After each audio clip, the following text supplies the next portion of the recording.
की है और जस्टिस तारिक महमूद जहांगीरी को उन्होंने अपने ओहदे से हटा दिया है। इस फैसले की कानून में, पाकिस्तान में क्या दुनिया भर में कोई नज़ीर नहीं मिलती। जितनी भी कॉन्स्टिट्यूशनल पोस्ट होती हैं जुडिशरी की, उनको हटाए जाने का जो मरवजा निज़ाम है, इवन अभी भी आज की भी मस्क शुदा कानूनी सूरत हाल के अंदर इसका वाहिद तरीका जो है वो सुप्रीम जुडिशल काउंसिल का है। आपको इस बात को समझने की ज़रूरत है कि ये दरअसल हुआ क्या है। इस वक्त एक डेस्परेशन है और इंतहाई किस्म की, आप समझिए कि छोटे लेवल की हरकत की गई है लीगली भी।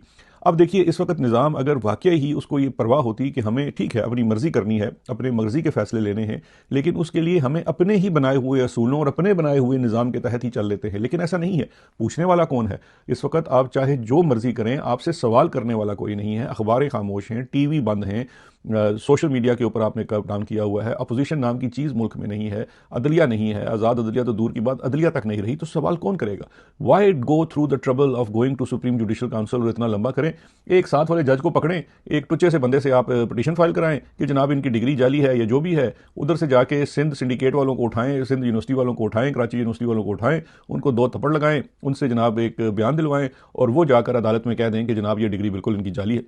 अच्छा, अब इस केस में ना कुछ फैक्ट्स जो है वो बड़े इंपॉर्टेंट हैं, लेकिन मेन चीज़ जो है वो आपको ये समझने की ज़रूरत है कि ये कितनी एक हैरान कुन बात है कि एक दफ्तर में 2 लोग काम करते हों और एक बंदा जो है वो दूसरे के बारे में ये हुक्म जारी कर दे कि तुम ये काम करने के अहल नहीं हो और आज तुम इस ओहदे पर नहीं हो।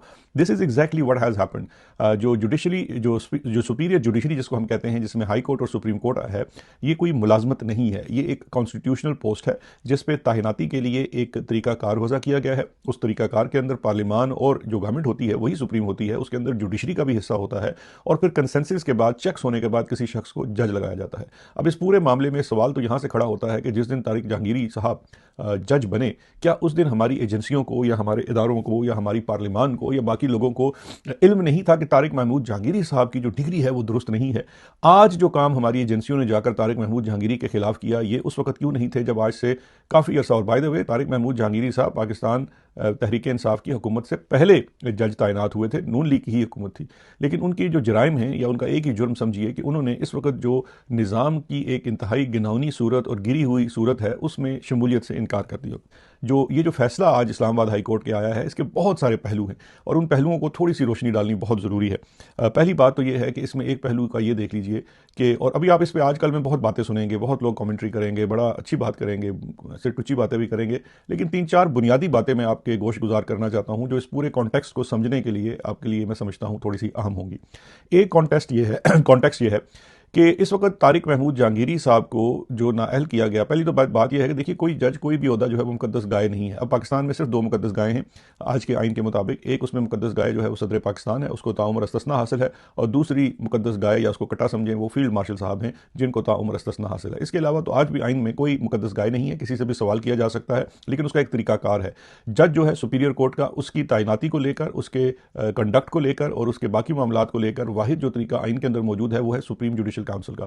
में हुकूमत या कोई भी शख्स उसके खिलाफ कोई रेफरेंस फाइल कर सकता है, शिकायत लगा सकता है, और फिर इस बात का फैसला जो है वो सुप्रीम जुडिशल काउंसिल करती है, जिसमें एक कोर्ट का या कोई फेलो जज नहीं होता, मुख्तलिफ अदालतों के सीनियर जजेस होते हैं और वो बैठकर फैसला करते हैं। ये अब और बहस है कि आज की सुप्रीम जुडिशल काउंसिल की भी जो फॉर्मेशन है वो किसी काम की नहीं है, लेकिन यहाँ पे एक बहुत अचंभे की बात हुई है कि एक फेलो जज ने, जो बहुत सारे मामलों में मुतासरा फरीक भी है और जिसके खिलाफ, जिस जज को हटाया जाता है और हटाने वाले जज के खिलाफ वो दरखास्त गुजार भी है, वो ये कहता है कि ये जज मुझे इस्तीफा देने का कह रहा है, ये जज मुझसे मिलकर केस के ऊपर बात करता है, ये जज मुझे मिलकर ये कहता है कि मेरे ऊपर बहुत ज़्यादा दबाव है कि तुमसे इस्तीफा लिया जाए। तो इससे आप देख सकते हैं कि आज कोर्ट से तरीके से एक इंसाफ का कत्ल हुआ। लेकिन सुप्रीम जुडिशल काउंसिल पे देखिए, अभी हाल ही में जब पाकिस्तान तहरीक इंसाफ की हुकूमत थी तो काजी फैज़ ईसा साहब के खिलाफ एक रेफरेंस दाखिल किया गया हुकूमत की जानिब से सुप्रीम जुडिशल काउंसिल में। अब उस रेफरेंस को लेकर इतना बड़ा इशू बनाया गया और ये कहा गया कि जनाब ये बड़ा कोई गलत काम हो गया। चलें, हम आपकी ये बात मान लेते हैं, लेकिन मुझे एक बात बताइए कि सुप्रीम जुडिशल काउंसिल में रेफरेंस दाखिल करना हर किसी का हक है। खैर, वो रेफरेंस दाखिल हुआ और उस रेफरेंस की बुनियादी नुकात क्या थे कि इनके 3 फ्लैट्स हैं जो इन्होंने डिक्लेयर नहीं किए हुए हैं और इसलिए ये सादिक और अमीन या करप्ट इंसान हैं। अच्छा, अब ये बात को लेकर मामला सुप्रीम कोर्ट में चैलेंज हुआ और बड़े उस वक्त जनाब साहब लोग आके खड़े हुए और तमाम वकला ने, वकील आके वहाँ पे जो है आर्ग्यूमेंट्स किए। कोर्ट ने 10 जजों ने बैठकर ये फैसला किया कि हुकूमत का जो रेफरेंस फाइल करना है ऑन दिस मैटर वो एक मुनासिब चीज़ नहीं थी। चले, ये बात होगी। मैं तो समझता हूँ, मैं उस फैसले से बाय द वे एग्री नहीं करता।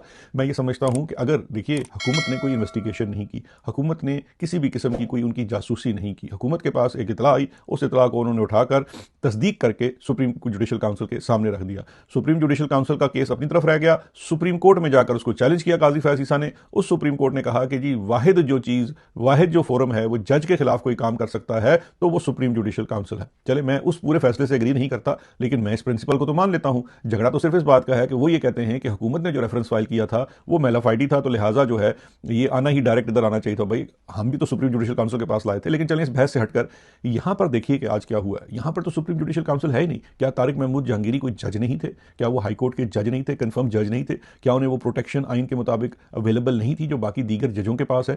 आज अगर मिसाल के तौर पर एक जज का कोई फैसला दूसरे जज को पसंद नहीं आता, वो किसी भी टुच्चे से बंदे से एक पिटीशन फाइल करा दे कि इसकी वल्दियत दुरुस्त नहीं है, इसका डीएनए खराब है या कुछ और चीज़ है, और एक हाथ 2 नंबर किस्म की रिपोर्ट लगा के वो खड़ा खड़ा जज फैसला सुने बगैर, आज भी इस तरह हुआ। आज पहला दिन था जब तारिक जहांगीरी साहब के मुतय्यन करदा 3 बड़े सीनियर वकला, जिसमें अभी हाल ही में बार काउंसिल के मेंबर मुंतखब होने वाले माजी के सदर सिंध हाई कोर्ट बार के एसोसिएशन के बैरिस्टर सलाउद्दीन साहब थे, इसके साथ अकरम शेख साहब थे और दीगर सीनियर वकला वहाँ मौजूद थे, उनको सुने बगैर, उनकी बात को खातर में लाए बगैर खड़े खड़े आज फैसला किया गया है।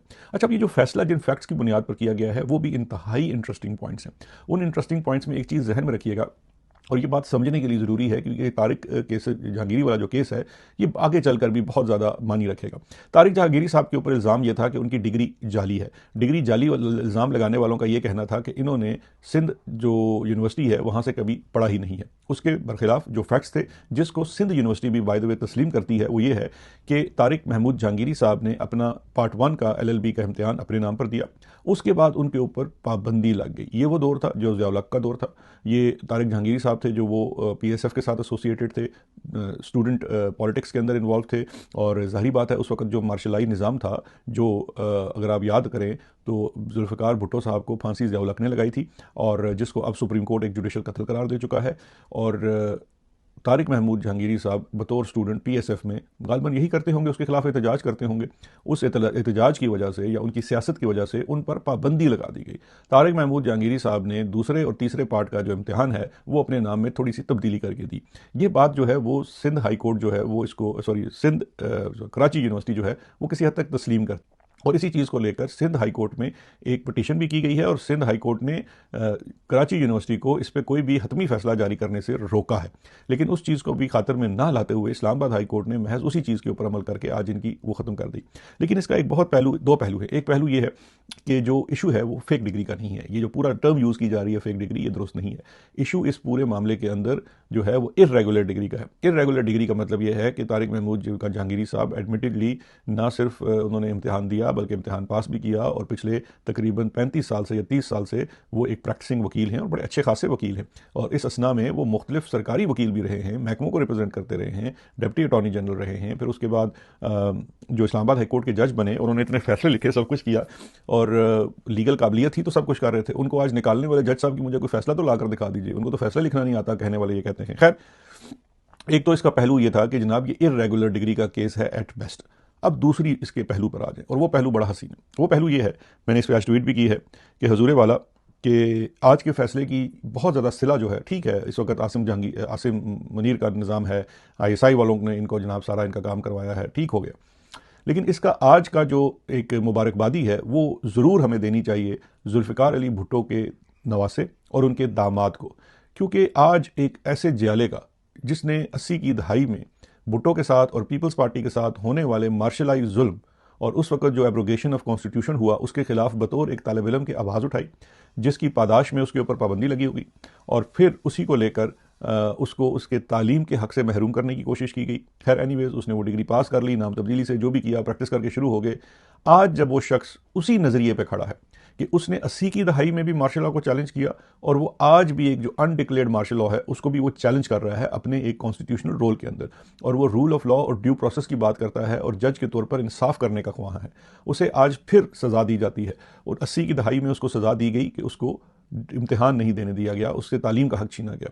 आज उसी ज़िया उल हक के निज़ाम ने, उसी ज़ियाई मार्शल लॉ ने जहांगीरी को दोबारा से जजी से महरूम कर दिया कि तुम अब मुनसिफ नहीं रह सकते क्योंकि तुमने ज़िया-उल हक की बाक़ियात को चैलेंज किया है। लेकिन इसमें जो सबसे सबसे जो इंटरेस्टिंग पहलू है वो ये है कि आज जब ज़िया-उल हक की निज़ाम भुट्टो के नज़रिए पे चलने वाले एक जमहूरी शख्स को नाअहल करता है, ओहदे से हटाता है, तो उस ज़िया-उल हक की मावनत कौन कर रहा है? उसी भुट्टो का नवासा और उसी भुट्टो का दामाद।